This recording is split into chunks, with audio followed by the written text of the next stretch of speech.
Hey, welcome back to Real TTV. And I'm your host, Sean S. Class. And we're going to be picking up where we left off at. And last time I was talking with y'all, we was discussing identifying the market, the difference between a seller's market and a buyer's market. So now I'm picking up where I left off at, in this first chapter, how we going to be doing things, talking about it. So now what I want to get into is actually knowing how to target an area or target a market, what you want to look for, trying to find your first piece of property, your first house. I want to get into that kind of thing as far as, digging into that so you can kind of get an idea as far as, what you want to be, what do you want to be your first investment, what kind of house you want to invest in first. Generally, a lot of people, the first house that they buy will be the house that they actually live in. People will buy the house, their house that they want to live in first. I would suggest, me personally, from my own standpoint and point of view, I would suggest buying, this is the thing. I would buy a house that I could afford first, and actually would be an investment house first. I wouldn't actually buy a house to live in for myself first. If I did, I would live in it for a while, fix it up, and then flip it. And if that's what I would do. But if you getting into the real estate market as I did as an investor and to make money, then your first investment want to be something that you want to invest into to make money off of, period. So that's what I want to get into today. I want to get into, what to look for, what kind of house to look for, what kind of target market. Because the thing here is, and this is what I want y'all to understand, is starting from the bottom, which in life, I've started from the bottom every time in life. Whatever I ever did, I started from the bottom. I never started out with a handout, with a push, none of that. Not with me. Not old Sean S. Class. I always started from the bottom. So anything y'all see that I'm doing, everything came from off the ground with me. From the lowest point that you can start is where I've always started from in anything I've ever did in life. So, I want to get into that a little bit. Now, listen, the biggest thing is, like, with me and having a target market, I target the lower class neighborhoods, the neighborhood I grew up in, simple as that. Because this is the thing about having a target area and going into a neighborhood where the houses are the cheapest. And this is the thing about that. You don't have much competition.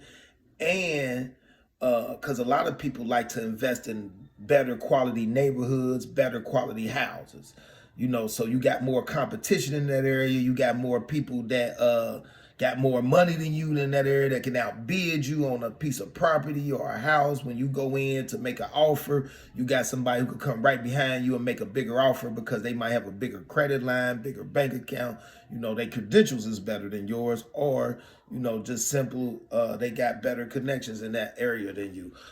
So those are some things to consider. Me, I invest in I started out investing into the neighborhood that I grew up in on the west side, so where I grew up at in Ohio, so that's the thing. So I didn't have a lot of competition. Like I say, generally, people kind of avoid those properties, which I love those properties. The more it's in distress, and a distressed property means that I want, in some words, that's the reason why I told y'all to pick this up, the dictionary for real estate, because certain words that I use, you can actually go to this real estate dictionary and find a word like distressed property. You can go in here and find that, what is a distressed property? What does that mean? And it'll tell you what a distressed property is. A distressed property is just a property that's in its lowest form. It's kind of raggedy, it need work, it need a lot of work to it. Some properties need a little work, some properties need a lot of work.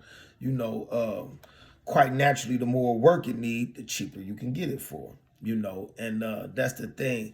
Also, I want y'all to understand too, getting in this game and flipping houses right now, everything is sky high as far as like materials, but you still can make money with everything being going up. Everything else goes up. Rent goes up. When they get higher on material, you go higher in the market rent. That's just how that go to compensate to still make money. So I just want to throw that in there too. But I would suggest starting out in where they got the cheapest houses at. That would be my start. My suggestion, because you don't have a lot of competition, and you generally find people in those neighborhoods, that owners that be willing to sell their house because they be tired of dealing with the property because it may need work done to it, or just, having to deal with, dealing with tenants, the people that you have to deal with, because that's a whole nother side of real estate too, being a landlord. And I'm gonna get into that next, what it takes to be a landlord. And that's another thing, being a landlord, you got to have some thick skin, you have to have patience, because one thing you got to understand is, people will try to make their problems your problems when you a landlord.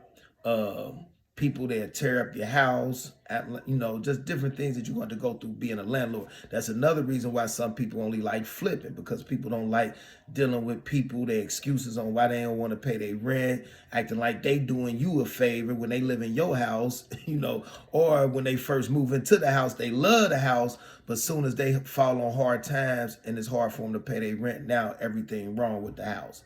So these are just little things that I'm going to be sharing with y'all that y'all going to have to be up on, as far as having thick skin, just being able. That's why I be also giving y'all those quotes, like when you encounter a fool, you got to step to the side, because being a landlord, you have to have these type of things and have these type of patience to deal with people on everyday walk of life, because you're going to deal with every type of personality there is, and being in that type of market. So these are kind of the things that you also want to consider before you go into that market. If you want to be a landlord, if you want to be a flipper, flipping houses, because it's an upside and a downside to everything. Now, also, I want to get this in here too as well today, that I strictly only invest into single family houses. This is the reason why I do not buy apartment buildings.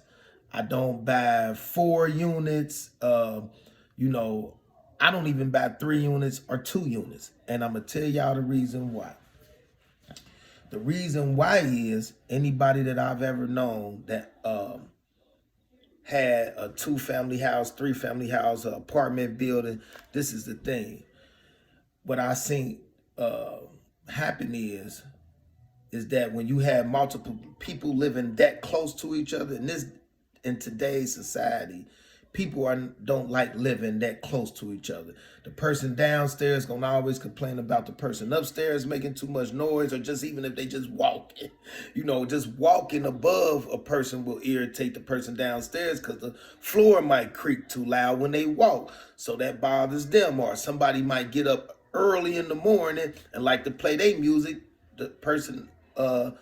The other person don't want to hear that. They like to sleep in late. So it's different things. You might have a laundry room downstairs. One person might use the washer and leave their stuff in there. The other person might take their stuff out the washer. Now it's conflict. So what I'm trying to break down is the reason why I do not invest into apartment buildings or anything more than a single family house where you can just move in, a family by themselves or a person, is because you run into those type of problems when you buy a 4 unit, 3 unit, 2 unit, and unless you buy a 2-family house and you living upstairs and you renting it downstairs, and that may work out for you fine, because then you can live there for free, and the person downstairs basically gonna pay your mortgage or pay for the house for you.